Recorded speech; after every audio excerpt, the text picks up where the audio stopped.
Welcome to Closed Circuit Sports. I'm Drew Goldman. This is our first episode. We're going back to just after I got this beautiful Moza R9 setup from the folks over at Moza Racing. I am finally maxing this thing out after about a year, making the switch straight from the G29 and some old school Fanatec CS1s, Club Sport 1s.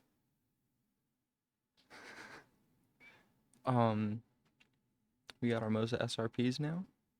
We have them currently rigged up with both elastomers in, trying to keep the tension as high as possible and trying to keep the load cell as accurate as possible, given the recommended setups have one spring and one potentiometer. Excuse me. One spring and one elastomer. And the spring changes the feel. So the two elastomer setup seems to be based strictly on the weight, which I like, but it also made it touchier because it made the travel shorter. So we're going to see if we can fix the depth on that. But I am thoroughly sidetracked at the moment. We're talking about a race that we did back in May. End of May. This was my first online race in F4 with the Moza setup, and we went to Watkins, Glen in the F4. And you can imagine how it started. iRacing was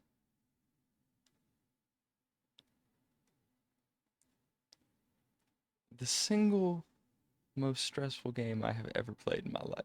It is the game that has aged me the most of any online multiplayer game I have ever experienced in my days. iRacing is the most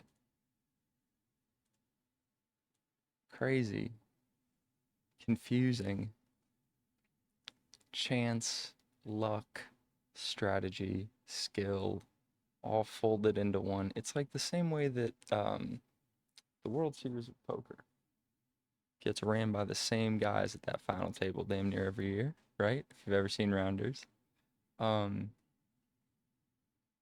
Somehow, the game of luck is still a game of skill. And Call of Duty has elements of this. Motorcycle racing has elements of this. Air-to-air combat has elements of this. This is the same. This is some Musashi shit. Once you've seen the way broadly, you can recognize it in all things. We're jumping in. Back in May, I don't know why our skin hasn't carried in. It might load, but it hasn't done so yet. I believe this was qualifying. And I'm gonna... Yeah, we can rock with this for a minute.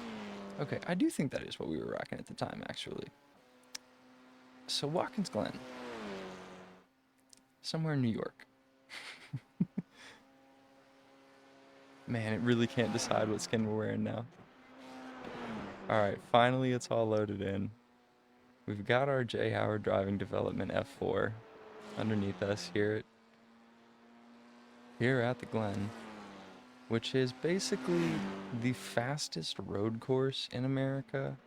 I think that's a fair statement, but I only say that because it has so few corners and such high speeds you can carry.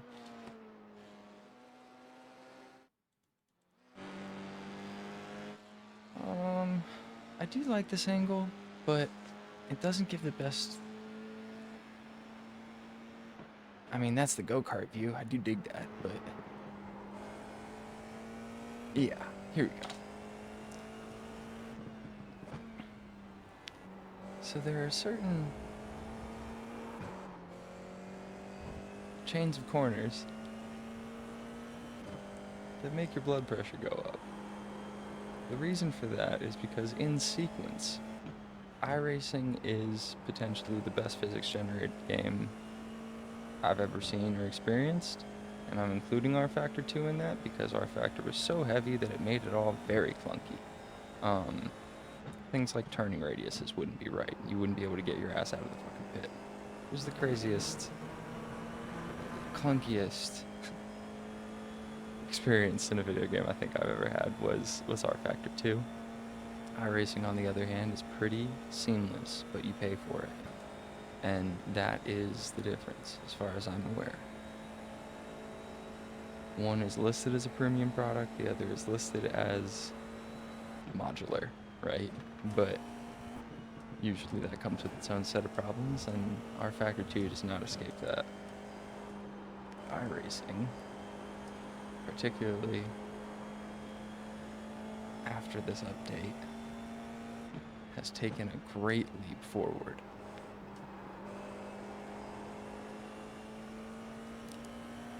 And certain things that I thought were just iRacing being iRacing, as many of the old school fans would say, people who have been with the game for years and years. The service, they call it a service. It's a community though, I believe it's a gaming community, because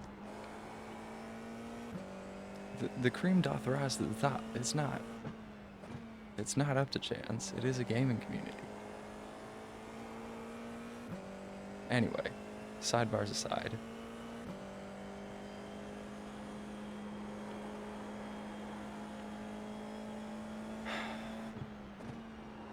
certain chains of corners in iRacing, it's not just like, oh, it got loose. No. The air around these cars usually forms some kind of a tunnel.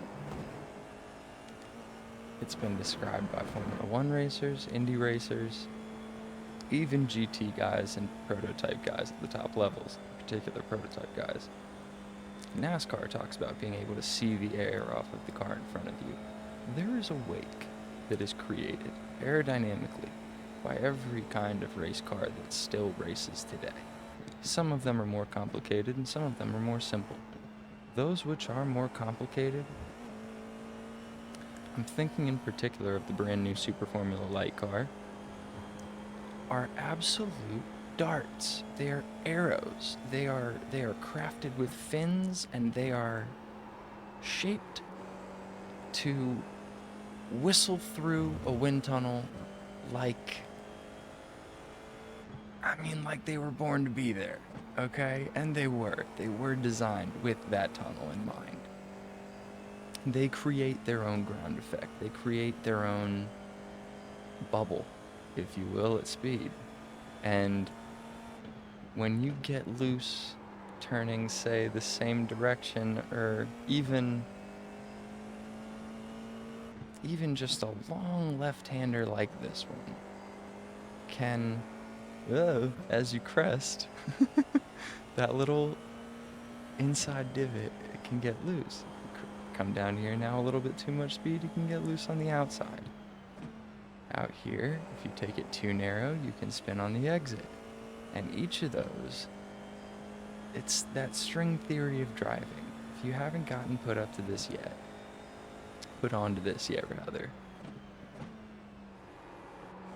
string theory of driving might be the single craziest shift I ever had in my view of what the game is here.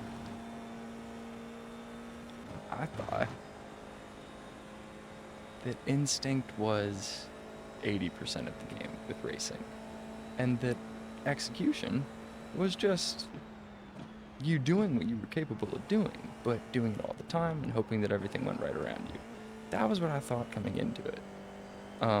In terms of like what I had seen of the sport of racing, mostly as an American kid, was NASCAR.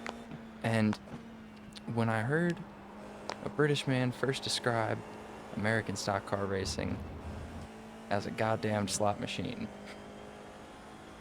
I laughed, agreed, and asked What was different about European racing? What might be different about road racing, or sprint racing, as it is called? Um, well, it's not so up to chance. You'll hear about greatness lasting for 7 years. And in NASCAR, greatness is like a championship with 5 wins in a season.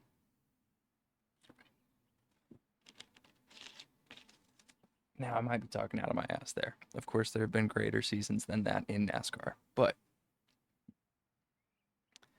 if Formula One were to come down to some kind of MotoGP level competition, where it came down to 7 guys at the end of the year, every damn year, I think Formula One would think of that as a problem. I do think it would be incorrect to think of it as a problem. I think competition is what makes the sport great. The fact that competition has serious parity is, in my opinion, what makes it the greatest sport in the world. Spec series are driver series. They're far less team-based than Formula One. Formula One is highly dictated by the car that your team give you. And it is a dying breed, Formula One is. You end up with second teams who are feeder teams, programs that are designed to act as junior ladder systems for the factory team, and you see that across motorsport now. There are takedown teams and second teams through, I would say, most of the major racing divisions around the world. That applies for, I mean, shoot, MotoGP has customer teams. Yeet. IndyCar is nothing but customer teams. I'd be lying if I told myself otherwise.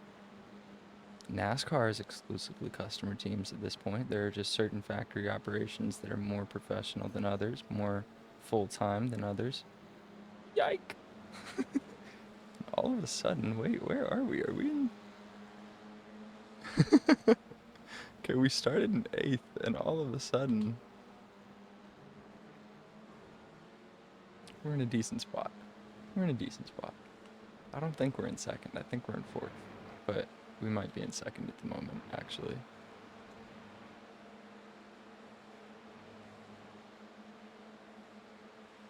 Oh, I hate that we might be about to lose this, but it is what it is. Okay, good angle. No, there are the other guys. If we make the pass for 4th, we'll see whether we... That must be 4th. Because I know that's where we end this race. But I hate to have spoiled it for you guys already. I should probably keep my mouth shut on things like that. But... yeah. Spec racing is the competition. It's a wonderful competition. It's just better in a simulator lately, I think. Because you know it's fair. In real life, there are always factors that lead to different driving characteristics. I think Gran Turismo, the movie, touched on it pretty well. Talented drivers, when put in higher pressure scenarios, are more prone to failure and mistakes than experienced drivers who don't have necessarily the God-given talent or the instinct that we're all thinking of, the immediate feel that we all think a Max Verstappen or a Chase Elliott or whoever else, Alex Palou, might have. And they do. They do have that talent. They do have that feel. It's not without this. But experience seems to be the single greatest determining factor in who will win a race. in equal machinery, under equal, not even necessarily under equal circumstances, because here's what I mean when I say the circumstances change the way that you race. Having considered going and getting a license myself, a racing license, an SCCA, FIA, racing license, because I've dreamt of being a racing driver from the earliest time I can remember. I might have been 3 or 4 playing with that Rainbow Warriors Jeff Gordon car, little Hot Wheels. And I might have been 7 the first time I saw the Schumacher Ferrari. And I knew that was something different. The thing was a fighter plane that's designed to stay on the ground. I didn't even know how it could exist. I've loved this sport since I knew it existed. Okay? So I was willing to put down some money to go and get a license. I am willing to put down some money to go and get a license. It hasn't been smart to this point. Here's why. I could barely afford to do the 2 weekends that it would take to get your license in the SCCA. However, if, God forbid, someone behind or in front of me were to have, say, a random braking issue and hit my car, whether they braked in a spot where I didn't expect them to brake and I hit them, or I brake in the normal spot and theirs don't work for some reason or another and they hit me, all of a sudden, that weekend got a lot more expensive. And that wasn't something that I was prepared to risk.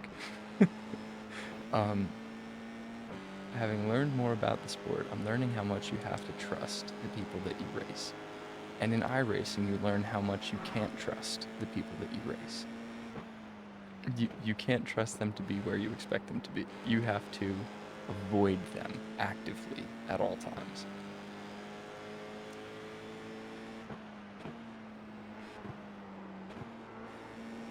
Formula One is the only sport left in the world where your equipment does, to a large degree, determine your finishing expectations.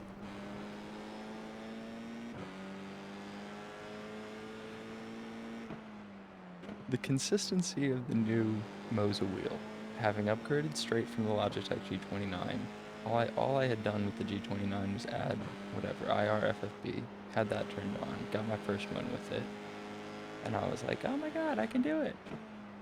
Got some cheap load cell pedals, the Fanatec CS1s, went the whole way back with that, because they already had the CSLs out, they already had the V3s from the Club Sport V3s and da-da-da. I did not have the funds for such extracurriculars as these at the time. I didn't know whether I needed to prioritize it. I didn't know whether it was a thing that could actually get done. I knew that I was obsessed with the F1 games from 2017 on. I was playing on a gamepad for about 2 years before investing in a $60 Xbox 360 wireless wheel with 2 pedals, no clutch. I didn't understand what the clutch was for yet, really, in an F1 car. To play the F1 games with, I think it was F1 2014 on the Xbox 360, because, God bless, I had sold the Xbox One that I had, after enjoying F1 2017 on it. I had realized that too many video games were too much of a drag in my life, and they were. It wasn't that I was addicted to video games, it was that the little time that I had for video games, I could have better applied for other things. It broke my heart, but it, was more torturous to look at the thing and know that I shouldn't be playing. And the feeling of playing at the time wasn't a good one. It was a feeling like, there are other things you should be doing. And I knew that was right. Like, no matter what it was that I was playing, whether I was playing Call of Duty, whether I was playing Madden, whether I was playing UFC or FIFA or Battlefield or Need for Speed or F1 at a certain point. What was nice about F1 when I had found it was that it felt like a game where I was learning while I was playing it. Because I had loved Need for Speed since a kid. I had loved Burnout games. I had loved NASCAR games because they are very easy to... They've made them very approachable. They've made them very jump in and play. I remember vividly in high school someone showing me the MotoGP game and me thinking it was like,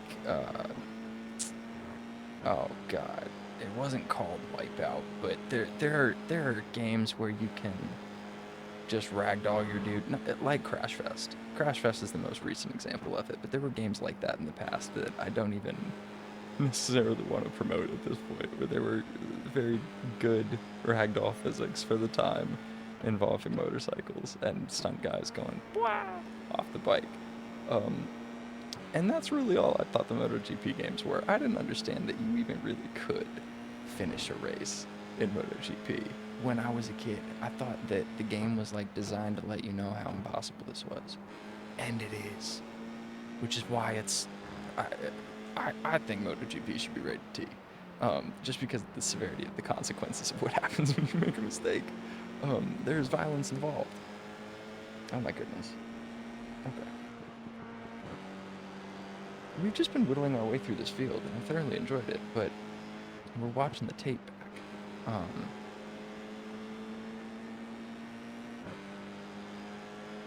wish that there were a better way to tell the story, but I think we're just kind of using it as B-roll at the moment, and I'm not against that, but I feel like we could do better.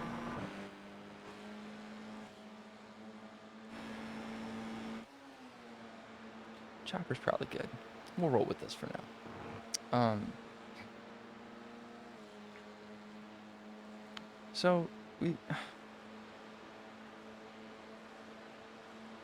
who love the sport of racing, we who love sports, have seen sports move to a very generational, specialist space, where if your father did a thing, you might end up doing that thing, almost as though it's a trade or a family business. Marvin Harrison Jr. is about to get drafted, and I feel old. There are certain things that aren't really supposed to be about a pedigree. It's supposed to be about how bad you want it. And the fact that these kids are rising to the top, indicating that they're the ones who want it the most, because their dad did it? Now, granted, maybe they got to see all the benefits of having that life up close, and so they know that if they want that for themselves, they better get after it. And some of these other kids who have never had it don't even know if it's actually possible. They feel like it's a pie-in-the-sky type of dream. There's something to be said for that. That exposure to the dream can make it more real to you. But hunger for it used to be the thing. Dreaming of the dream, visualizing the world that you wanted to live in and building it for yourself. That was what I thought the American dream to be when I was a kid. Not simply to do as well as your parents did, but to go and do more. To set higher goals, to take off into the stratosphere, man, to go explore. This was the American dream for me as a kid. Now, things are much more rigid. Money is not an idea anymore. It is fuel. That is the unfortunate fact of America right now, is that it is simply fuel to do the things that you want to do in this life. It's not the thing that gives you the happiness. It gives you the freedom to go and get it. And I have hated money from the time that I was a child, because it was the reason that I couldn't do something that day. We weren't impressed. We weren't really pressed as kids. They did a very good job of keeping that out of our faces. But I knew that having two journalists as parents wasn't the most luxurious lifestyle. And I knew that as the oldest of three, I would be asked to make sacrifices on behalf of my younger siblings. And so it was. So it is. However, hasn't changed for me. Because having moved out of that position, I've moved into the position of being a young man trying to maximize his earning potential. And that has proven a struggle. Not one that I've faced alone. Pretty much my entire generation facing this shit right now. And facing it down, I must say, pretty bravely. We got some creative young individuals out here. That was a full Yoshi, and we got a sympathetic spinner in the background who took significantly more damage than us. Very unsafe rejoin from me. I was still learning. I am still learning, but this is about a year old, so I'm not even holding myself to my own standard at the moment. I was still really figuring out what to do with this thing. Because, man, after sticking with that G29 for the years that I did, and pimping that thing as hard as I possibly could, I started with that G29 after that Xbox 360 wheel. Basically, as soon as I rebuilt my PC, I bought the G29. And having plugged it in, I realized how flimsy the pedals were, and the first thing I did was upgrade those springs in the pedals and pinch a finger or whatever, and looked into IRFFB after some time trying to figure out the Mazda and getting the little shifter, the little Logitech shifter that would only work half the time because of the way that it would boot up. Man. So these games have taught me a lot. Like a lot. And iRacing started right then. I had been looking at iRacing from before the pandemic.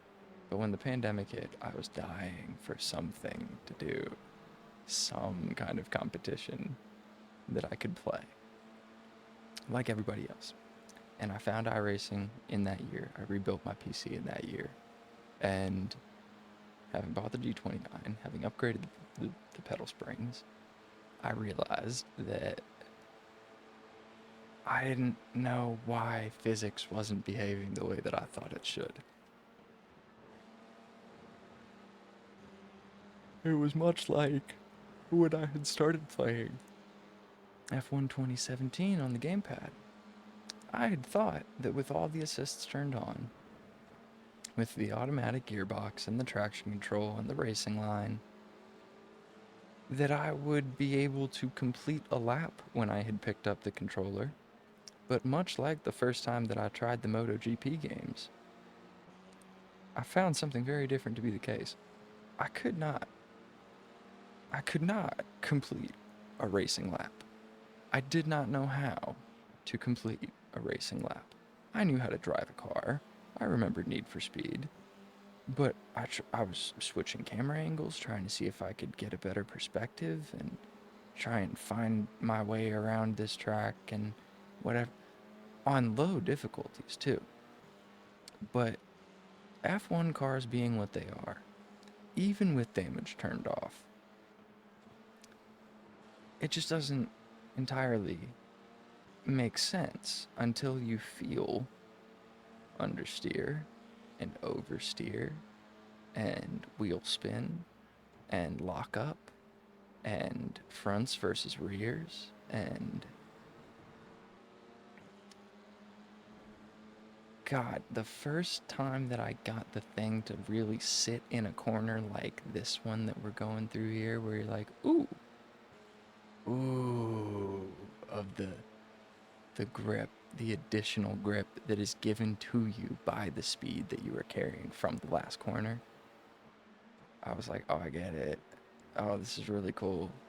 This is really fun. But it bites you so fast. As soon as you get in any way overambitious, physics lets you know. The G29 is a great starting point for anybody who's on a budget, and God knows I was.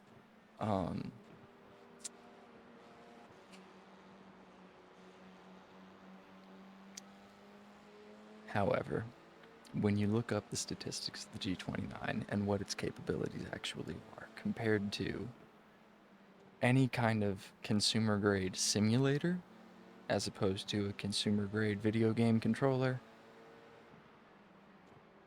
I think the G29 is pretty aptly designed for something like Forza Horizon, or for something like Need for Speed, or for something even like a NASCAR Heat game, right? Or Gran Turismo. Okay, these kinds of games, you can play them. They're playable on a G29. They're not. They're a great entry. They're a great starting point. I shouldn't have done that. I can't believe I did that. That surprised the shit out of me just there. I'm embarrassed. That caught me by surprise, and I am embarrassed. That must have been the end of the race, but I can't believe that I did that. Anyway, did we even have incident points in this race? Yes, we had 6. Damn, that must have been a few of them. I feel bad. I wasn't even paying enough attention.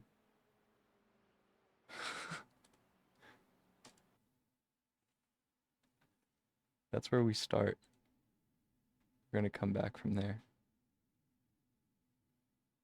That's crazy that I have. Oh, that must be the original one, right? Yeah, that was the original. There's 3. What the heck? Okay, we have the same one twice. That's weird. Anyway, a few days later, the same track. We're gonna see how it does.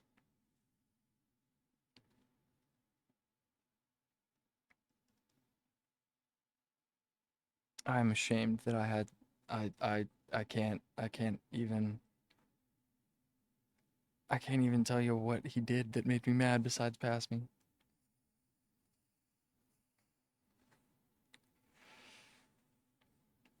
I recognize the wrong that is. I cannot believe that took place at the time, particularly so quickly after investing in something so serious. Anyway, maybe I got spun. I don't even know. I hadn't seen it. I was too busy talking.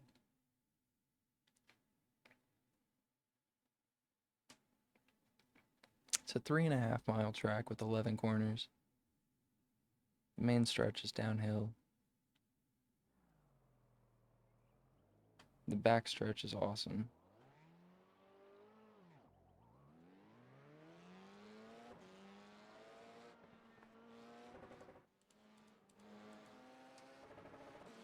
You know what? Let's run the cinematic view.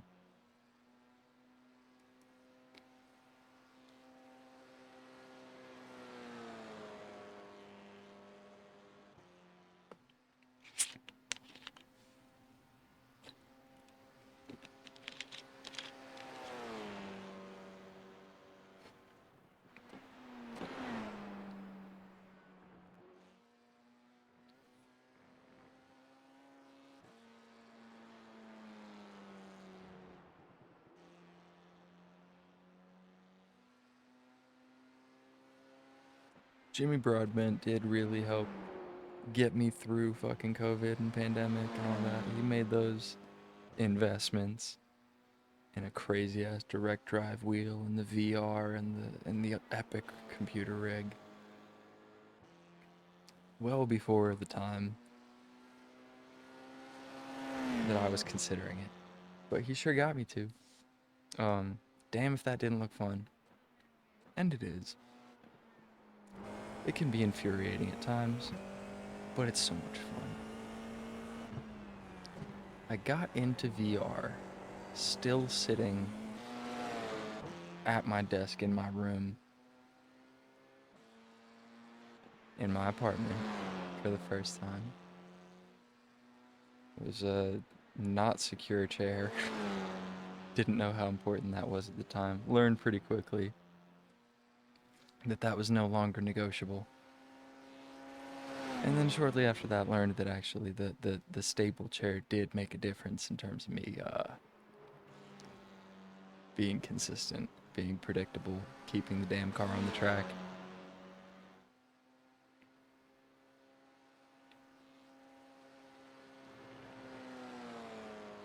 Once the VR happened, we were pretty much off to the races.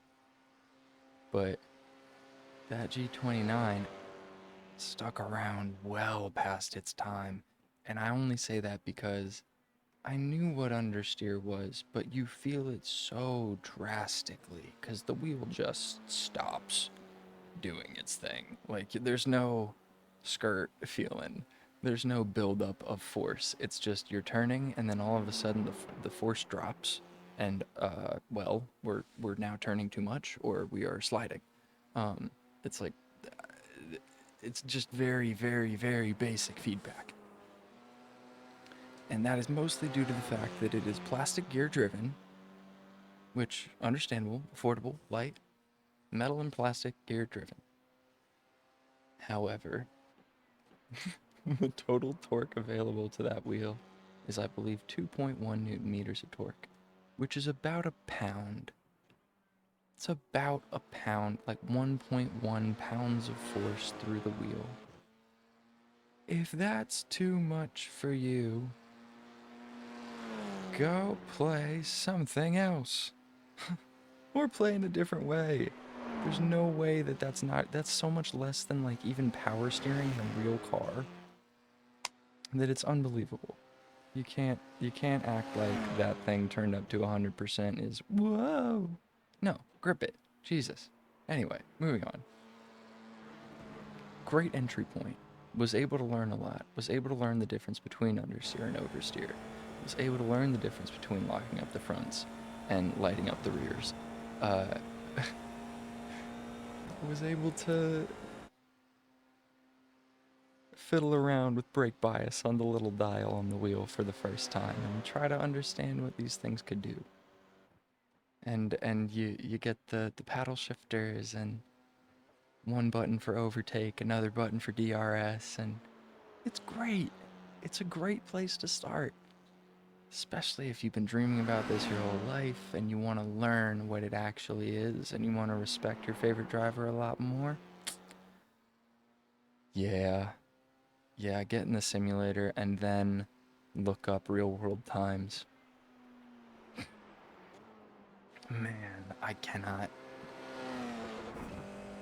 can't remember exactly where I was the first time that I, like, looked up the information. The Formula One website keeps statistics, of course, but lap times used to be pretty closely guarded information in Formula One because fans cared about lap times. Fanatics, the true definition of a fan, cared about lap times back in the day. So it was pretty closely guarded. Finishing position mattered more, and it actually mattered more to the fans at the time. But now, performance being what it is, and the expectations being what they are, where each team has an expected position, and expected performance levels, and you have a teammate who you're supposed to keep up with, and all these things. That used to be much more handshake deals, backroom kind of negotiations for sponsorship money, and who's going to be sitting in what seat and why, and people used to bid up racing seats. Now, teams are lucky if they can get 2 drivers to meet their starting offer.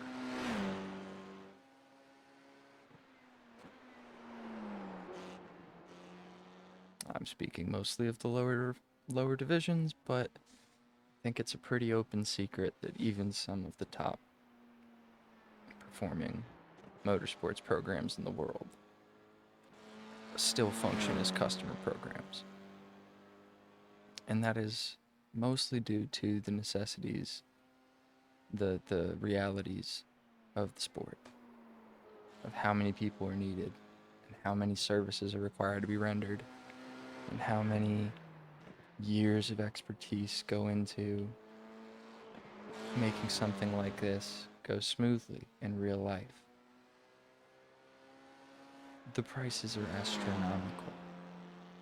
So, they didn't used to be.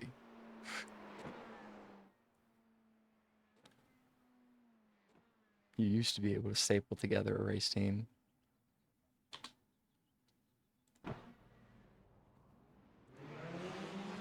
And have some fun. And maybe even perform pretty well. You wouldn't win, but you could perform pretty well. Nowadays,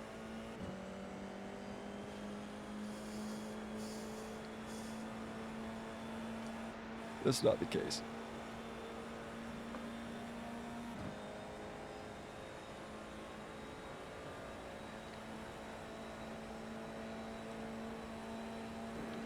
I can't say for certain how hard it must be for guys like Yuki Tsunoda, guys like Daniel Ricciardo, to raise what they need to raise in order to race. No offense to the V-Carb team, what they're being asked to race against who they're being asked to race against. Like, God. We were way wide there. With Max on track, it's hard to motivate yourself to even show up, I would think. When you learn what Max Verstappen is in the simulator world,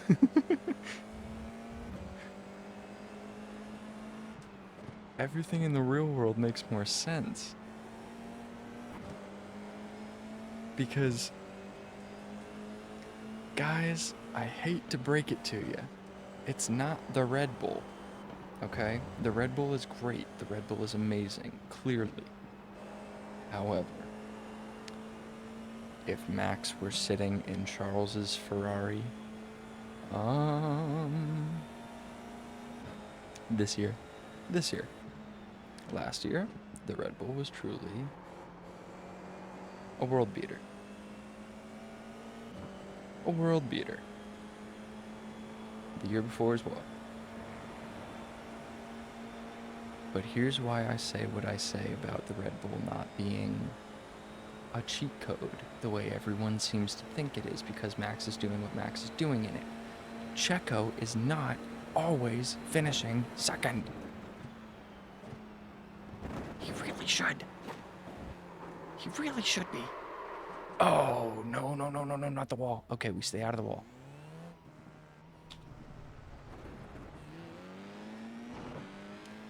Checo Perez might be my favorite driver in Formula One. I think he is. I have always enjoyed his personality from the time I found the sport in 2018. Granted, Lewis has always been my favorite driver for obvious reasons. He's the Tiger Woods of F1. I don't think that is in any way derogatory, nor do I think that in any way limits the scope of what he has done for the sport. He brought the sport to another generation. And when I say that, I mean me. Michael Schumacher was Michael Jordan. Lewis Hamilton is LeBron James. He is the best thing this sport could have asked for. There was a little squeeze there, wasn't it? He's always been my favorite since I learned he existed. And for years I didn't know he existed, because I basically knew about the Schumacher Ferrari. Oh, I must have actually had contact. I didn't even realize that we had gotten dinked. I probably shouldn't have pitted. Oh well.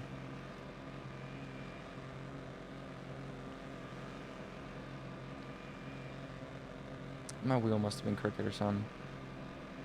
Hang on, let me see. For it. Is the wheel crooked? I don't know why we pitted. Anyway. Lewis Hamilton breaking Michael Schumacher's all-time pole and win record.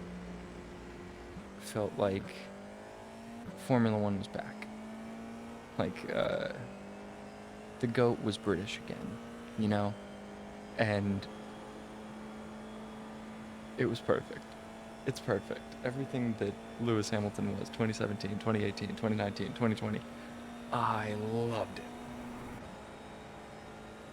Made me fall in love with the sport because I felt like I was watching the greatest golfer, basically.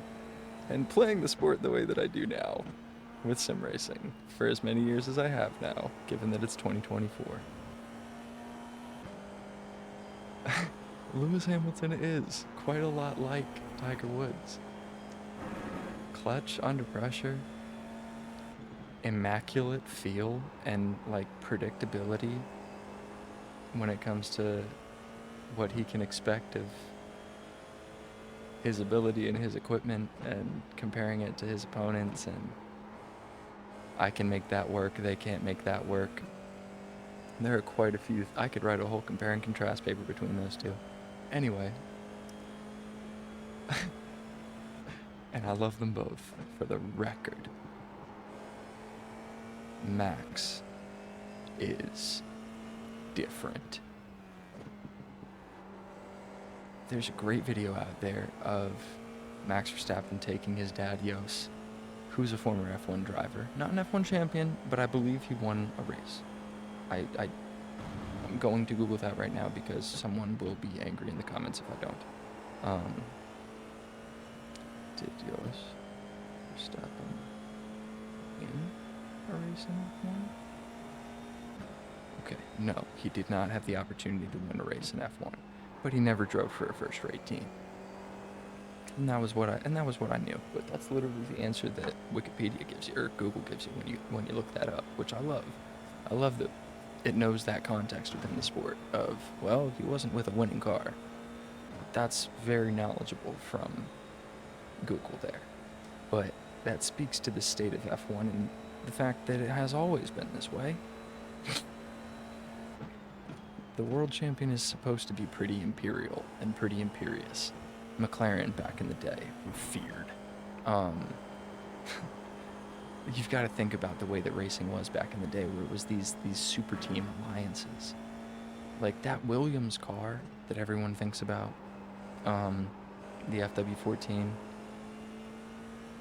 is a Renault.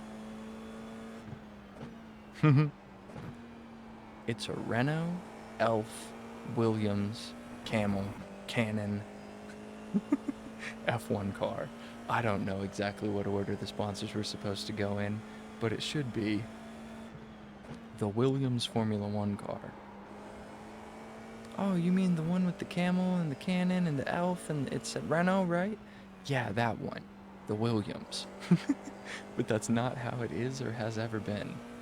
We're seeing a return to a new sponsorship era with the V-Carb car, with the Kick Sauber car, with these customer teams that are very plainly customer teams. It's the IndyCar spirit as well, and it always has been. And I, for one, am here for it. Make the price of entry fucking uniform once and for all. Make the depth of a war chest universal. The cost cap is a good place to start, but I do think there should be some more wiggle room when it comes to Formula One for different designs. But physics generally doesn't lie. So if we've settled on this format and this chassis and this aero package for optimal raceability and competitiveness and yada yada yada, then if one design is rising to the top Others are free to copy it as time wears on and prove whether or not it's physics-based or skill-based. The fact that Adrian knew he did what he did this past year is just so disrespectful. I don't know if I've ever seen anything like it in in a science-based space. To see something so athletically spirited made me so happy and made me laugh so hard. It's such a LeBron or Steph or like a boxing type move to be like, I like what you did there, Mercedes. You're close. You almost got it right. I think I can do it better. And in the same moment that they abandon their design to switch to copy yours, you abandon yours and switch to their style and make it work better. Oh my God, it's amazing. And Max is different because of the video of Jos Verstappen that I was mentioning earlier. The caption said, the moment when Jos realized he created a monster. This kid has been playing these games, dreaming of living this life since a niño. So when he gets into that Renault RS1 at Spa, for what I'm imagining is the first time. And he's taking his dad around the track. His dad has this moment where he looks over at the kid and he's going into Eau Rouge, where you can see the realization hit his face of, I don't know if he's gonna lift. And as they come out of the corner, having made it through alive, with the car still under control, Jos looks over again, throws a thumbs up. And I was like, oh, he's been here before. Whether or not the kid had driven on the track before in real life, the kid knew how to take the corner. He had been there before, in the simulator, and he said it very matter-of-factly after. Sebastian Vettel, I think, is the unfortunate victim of this story of Max Verstappen with the Pelly case back in whatever it was, 2017 or 2016. Can't remember which it was.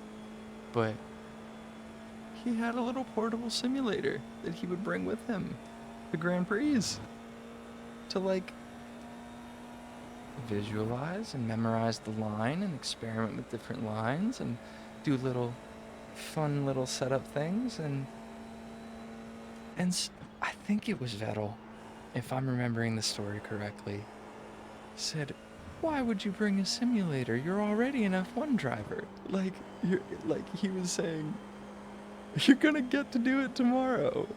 What do you need that for? It's a game. It's not the real thing. What are you playing at it for? Max, on the other hand, was like, drivers have been doing visualization techniques for as long as racing has existed. This is an assisted visualization practice training system. What don't you get about this? Like, it wasn't word for word, but the spirit of the quote lives in the fact that he has an iRating over 9K.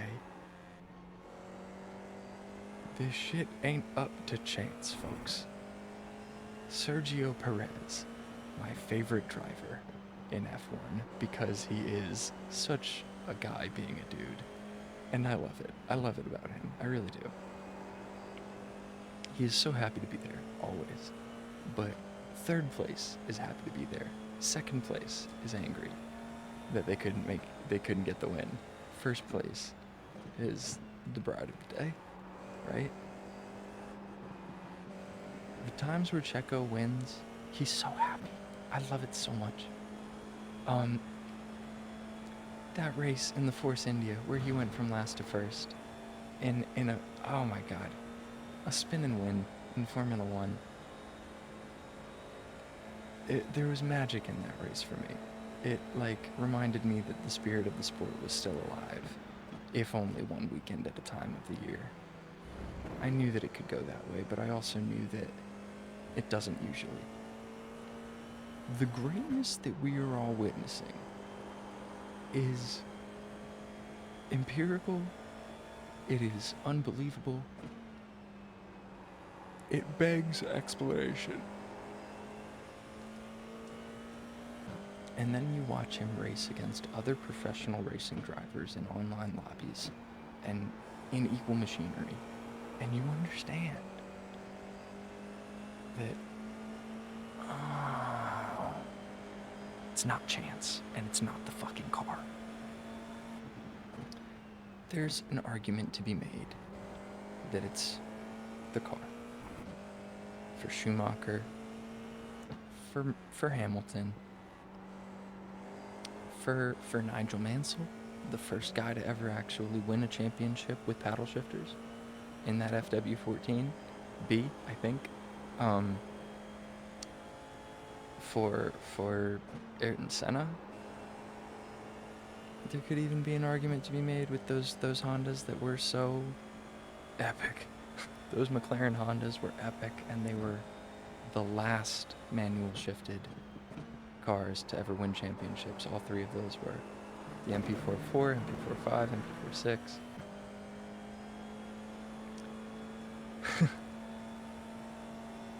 The Williams goes back to back after that. The Benetton, I think, but I might be talking out of turn. There have been some great cars. It goes back to McLaren with Mika. And then Schumacher's Ferrari goes on a tear. And everybody was like, it's a Ferrari, of course he's winning. That had never been the case. Going back as far as anyone in living memory could reach, it has never been the case that the Ferrari is easy to win in. It is simply the most rewarding thing to win in. I don't think that that is in any way disrespectful to the Tifosi or to the Scuderia. It's not an easy car to win in. Those that have won in it have an additional level of magic to their reign that others simply have not been able to manage. Plenty of people remember that Mario Andretti drove the Ferrari in F1 for a period of time. Fewer people remember that the time he won the championship, he was driving the Lotus. I love the Lotus. I love the Lotus 79T. I love that they have it here in iRacing for us. It is a very difficult car to drive. But among F1 cars at the time, it was not. It was a very stable car, relatively speaking. It was a very sturdy car, relatively speaking, and reliable for that matter, particularly for a turbo. A turbo era car, the way those were at the time, where they ran at, God, 9,000 revs. Like, they ran something crazy high for those engines at the time. There's always been an argument in Formula One in particular to be made for the car. But that is the spirit of car racing in its own right. In NASCAR, that spirit lives on in the quote called, well, I can't remember who it can be attributed to. But, you know, if you ain't cheating, you ain't trying, right? They say. So they say over in NASCAR. That seems to have been taken out of the game, effectively. And effectively. Like, I believe that there is no more cheating in NASCAR. I do. I think when it happens, it gets caught. There are probably weird little things like the webbed glove that guys try to do. But that's like, I don't know. I think that stuff is relatively negligible when it comes to the overall result of the race. I think that's more of a juju thing than anything else. But I do understand that the margins get thinner and thinner as you get closer and closer to the top, so there's a chance that there are a dozen webbed gloves hidden in each of those garages now. But as the game gets closer together, it becomes more and more of an exhibition. And this is happening in football as well. That was what I was talking about earlier with Marvin Harrison Jr. Is that the level of training and visualization and commitment to a vision of a future where you are living the life that you have dreamed of has gotten so high that it's often a toss-up in terms of who the number one or number two guy on a team really is. So professional teams make money-based decisions. I don't think that's a controversial statement. I think that's a statement on this, on the current state of the game. I think that exists in everything right now.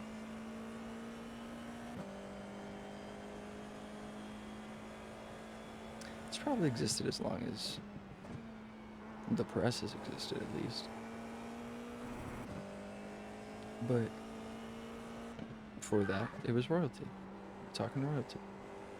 I don't know what the hell just happened, but I'm about to go find out, because I'm curious now. I don't know what they're watching, but I think we're watching something. I don't think somebody actually just got hurt.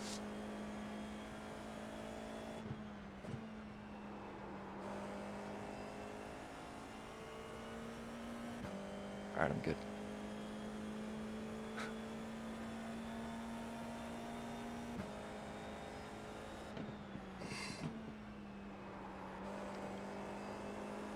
Most of what you pay for when you enter a championship, like, for instance, the Formula 4 US Championship, most of what you're paying for is for the car to be brought to the place in racing shape. You're also paying for the entry fees, and you are paying for the prestige of having competed in such a tournament, such a competition, such a championship. And there is some to be given there, mostly based on dollars. It is very hard to find the funding to race in such a championship. Why, you might ask? It's only Formula 4. These little cars only get, what is it, 180 horsepower? 160 in some championships, right?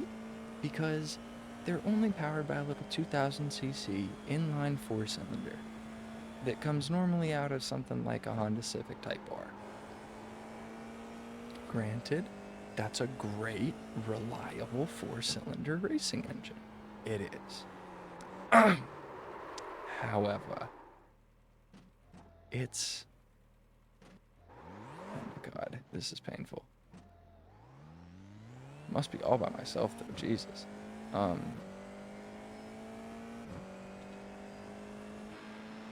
Yeah, clearly. Alright, anyway. This is lap 12. This has got to be closing down the end of the race. Okay, we were pulling it. That was the end of the... Okay, anyway. End of this broadcast.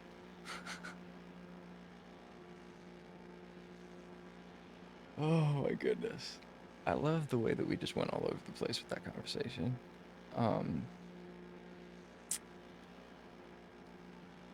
Here's where I'm gonna take this to wrap it up. It's got a great heart, this car. But new, this car is $100,000. I don't think that's out of pocket to put that number out there. Granted, you could, there's plenty additional costs. I'm talking about the car itself. The car with the wheels in racing order, brand new, probably about $100,000. Used, in some working order, potentially not in winning shape, you could probably find it for 50. 50. So,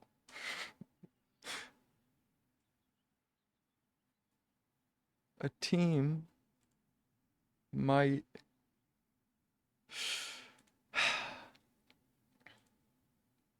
man, we started in 6th and we ended in 8th. I hate those kind of races.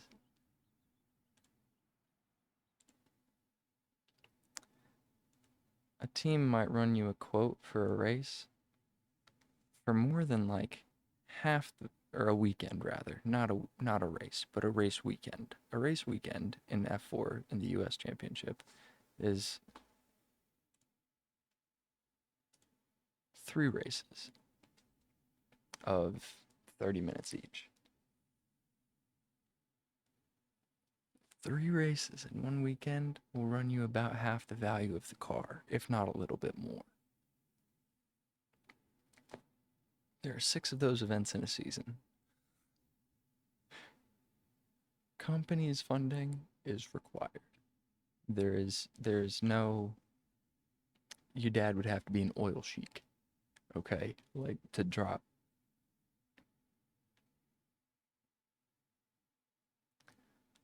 $250,000 on a season of a sport for his kid. That's crazy, okay? So here's where it gets funky. Companies can put money into racing through other systems. So if a team gets paid by a company affiliated with that dad or that kid, that kid's drive can be paid for by this company's dollars that they're putting a wrap on the car or whatever, and they're like crazy overpaying for a wrap on the car because a wrap costs like $5,000, right? If it's done well with all the graphics and da da da da da.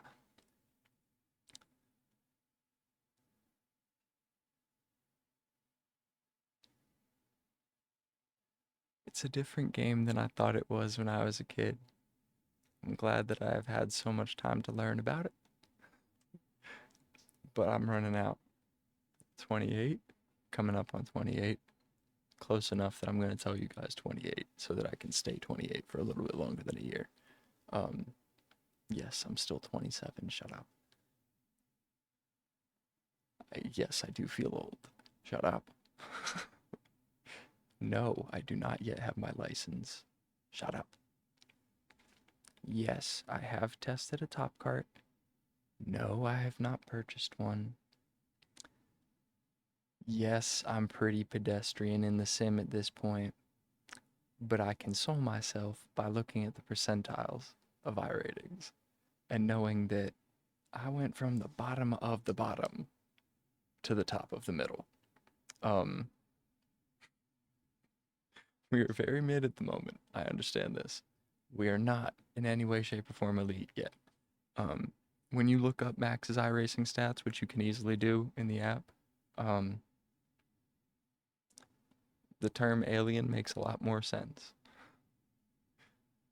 He was already that guy when he picked up iRacing, though, which is something that consoles me. But for a long time, I had just wanted the right to get to race the faster cars, and I wasn't even really looking for wins. When wins came, they kind of fell into my lap. Had a really good experience this past winter where I had my first day where I won 2 races in a day, and it was such a relief after all this time to get 2 wins in a day in a system like iRacing where it's exclusively skill-based. There is no way to avoid it. There is no turn off skill-based matchmaking. No, those don't even count really. In my world, in my heart, they don't even count. Everything in iRacing is skill-based.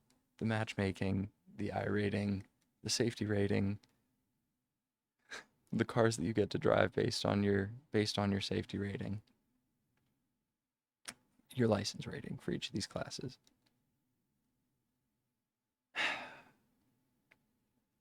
I thought GT cars were fun, having driven NASCARs.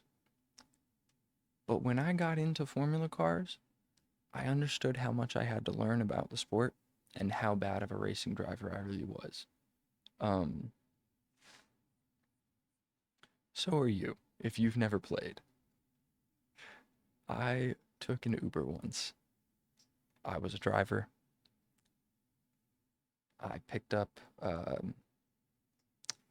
call him a businessman and his wife, and we were driving home from, I think it was a bar. I was getting them home safe. And the Indy 500 was coming up. And we all stay in the area. And I asked if they were going to go. And he said, no, we're just going to watch it, whatever. And I was like, oh yeah, that's good, that's fun. That's the dream, isn't it? I think is what I said. And he goes, oh man, if they put me in one of those cars, I would, oh, I think I could win. And I'm like, yeah?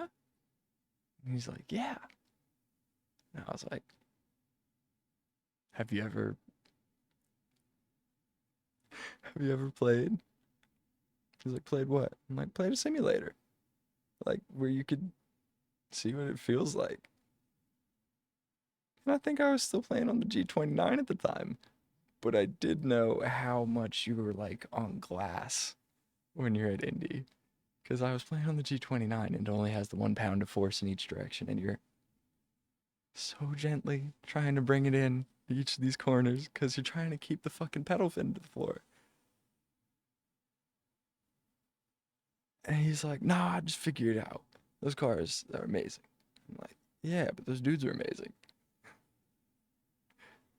And I don't know, I didn't like sun the guy or anything. It was just a funny discussion where I was like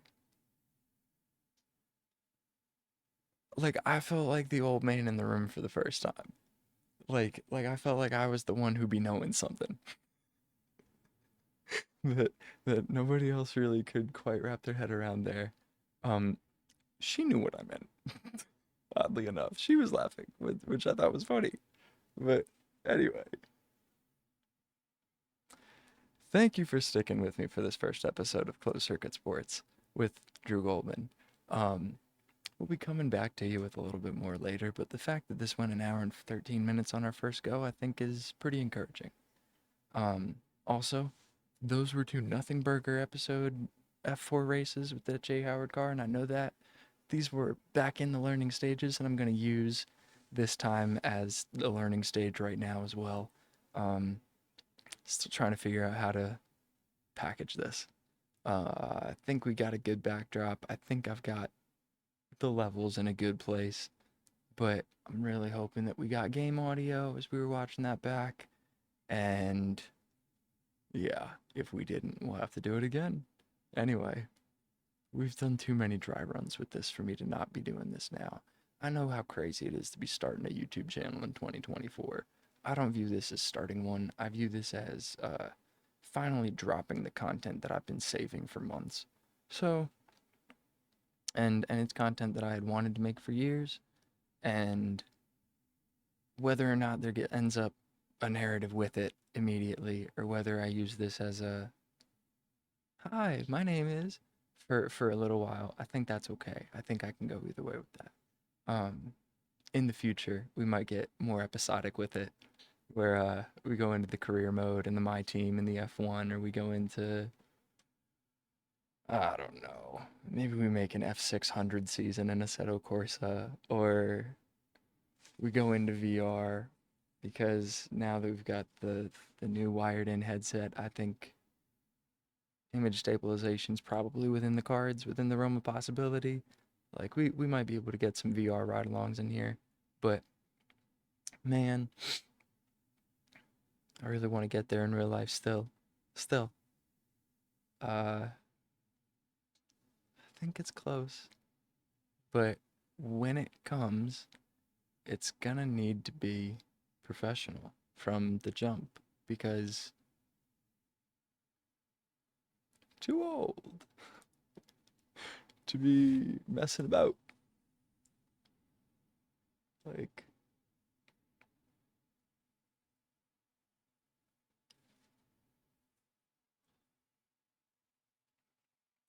I've thought about getting a Miata. I have. It's not out of the realm of possibility. Um,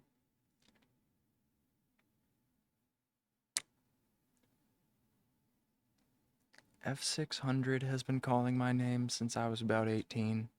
When I first learned about the SCCA and I first learned about road racing as a thing that a person can do for themselves, like a step up from karting, a small step up from karting, like learning about Formula V and Formula 1600 and Formula Ford, I was like, oh, okay.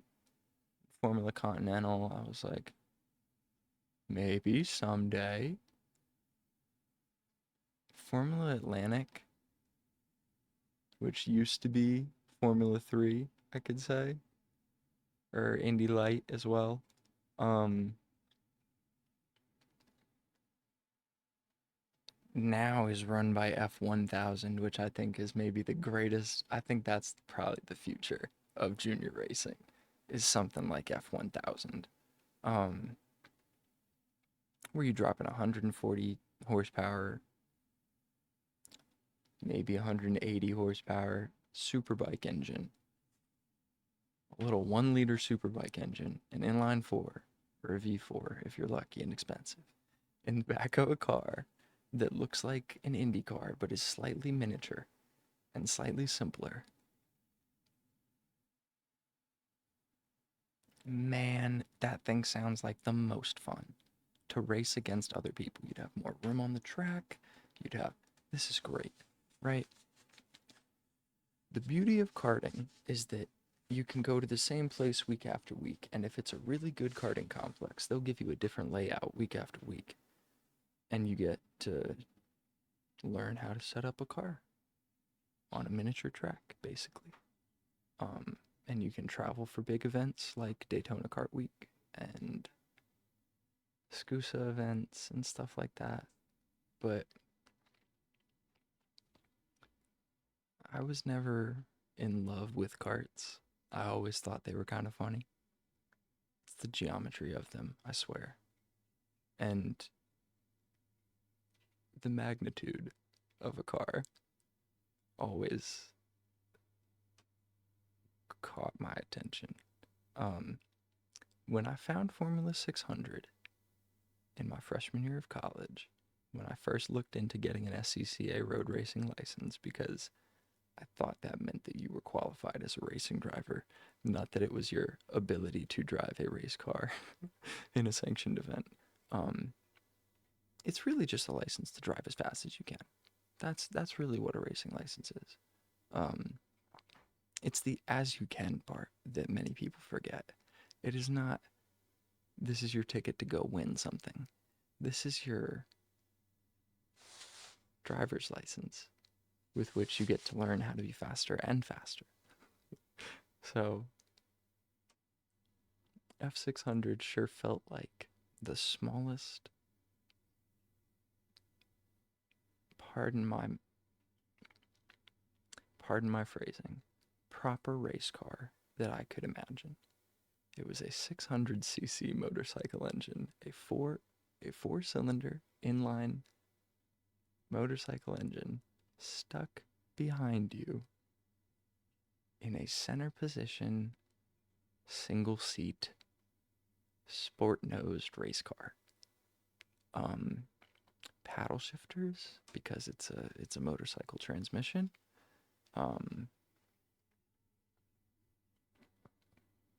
No power steering, so just basically the biggest go-kart and the smallest race car at the same time. And it can still go about as fast as an F4 car. So I love the idea of that class. And having looked into it, Still not something I can afford to run a season of. I wish I could, but I cannot yet. Not yet. We need a war chest. But I really hope that division's at least coming for me, because I do like karting quite a bit. It's very fun. I love go-karts. However, I do not want to have to buy a truck so that I can go go-karting for a season. I don't. I don't really. I would like to get to run a whole season of go-karts. I think that'd be great. And to have my own and know that this one's good and know the traits of it and know the characteristics of it and make sure that I can feel what I need to feel in a race cart. Yeah. Yeah, I hope I get the ability to do that. If not next year, we'll see. But LO206 seems like a great class to learn how to carry speed. I completely believe that. Bang for buck in racing, LO206 is probably your best bet to learn. Because it makes it plain. Like there's no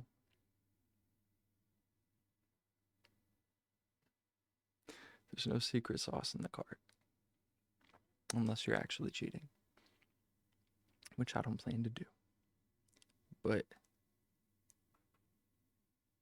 when you see guys like Max and Kyle Larson or whatever, these kids that are absolute weapons in the sim, who are not kids anymore, mind you. We're not. 27 years old. Calling him a kid is kind of crazy. Max is a fucking father. And he's one of the greatest gamers on the planet, and I love it. I wonder which came first, the chicken or the egg? Guys like William Byron, guys like Shane Van Gisbergen, where he came in, I think he credited iRacing with having the Chicago track up for months before he ever raced on it. Yeah. There's a quantum shift happening in the sport of racing right now. And it is shifting who is getting into the cars as well. When I was a kid, Danica Patrick was one of my fucking heroes. I ain't even gonna front it. I thought she was the coolest thing in the world. I loved that she was in it with the dudes in a sport that does not have power steering. These are 600 horsepower go-karts. And once I saw them that way, I respected racing for the sport that it is. Formula One is the finessiest, finesse-based finesse motorsport of all finesse and time. And I mean that in every sense of the word. I mean, this is going to be action-packed. This is going to be absolutely crazy. And it's underway. And 72 laps later, nothing has changed. What a race. I hate that about Formula One. What I love about IndyCar is that you never know what's going to happen as we're coming out of turn 3, looking into turn 4. Here we go. It's always crazy. Always. Because they're all in the same freaking thing. They're all in the same equipment. So the margin of error is this big. In Formula One, they are not all in the same thing. So the margin of error increases.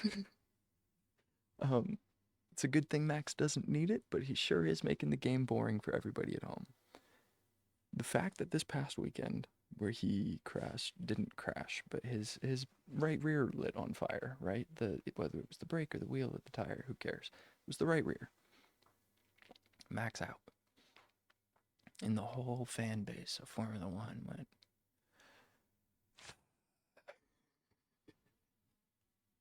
finally! And it's not because we don't understand the greatness that Max is. He's a robot. He's a oh my god, he's a weapon. But Schumacher was Jordan. Lewis was LeBron. He still is. And he still could be something incredible with Ferrari. We shall see. I doubt it, but we shall see. I love it, and I want it for him. I want Lewis to have an 8th. I think he deserves it. And if he were to win a championship with Ferrari, I don't think it would be disputed that he would be the greatest. Max is the type of guy who might end up getting compared to Barry Sanders. The kind of guy where you go, why didn't he stick around longer? And we all go, he got bored. So I don't imagine that's coming from him, given the way that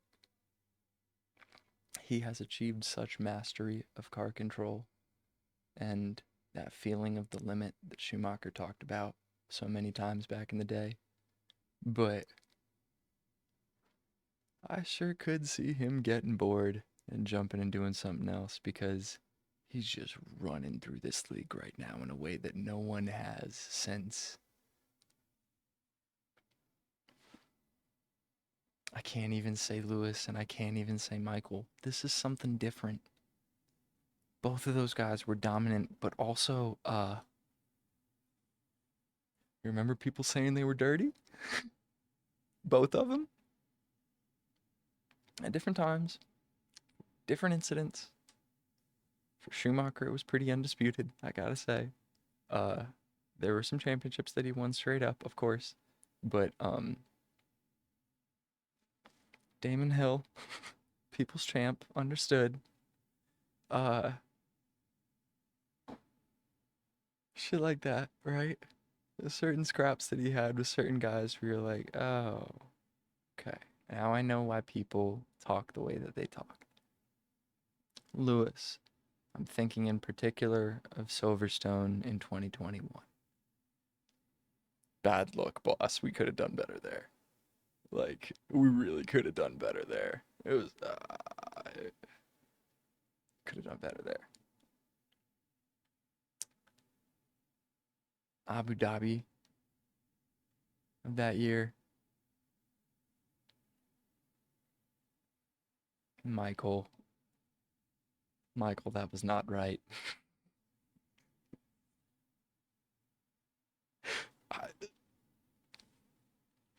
My opinion, I love that they let them race. I do. But if we're making it about the show, we're not making it about the race now, are we? It was a very long safety car. It was a very long safety car. Anyway, Max has been undisputed since, and is undisputed to this day. Lewis and Seb, I think, both really missed the boat by not getting into simulators. It is the best way to practice at any track, any given track around the world, with realistic forces as well. Like, you don't just need to go to the team to use their simulator, and you don't just need to test the car again. You can squeeze more out of the simulator. It is the reason that when Max stepped into an F1 car in 2016 or 17, whichever it was, he looked the way he looked when he started. Usually. We all knew he was still just getting older and getting better. We'll see when he stops. But I don't see it happening for some time, so shoot. Everybody strap in and get ready for an era that is going to be defined by racing royalty again, and defined by hopefully some beautiful underdog stories that you might not see coming. That's going to do it for us tonight here on Closed Circuit Sports. My name's Drew Goldman. Peace.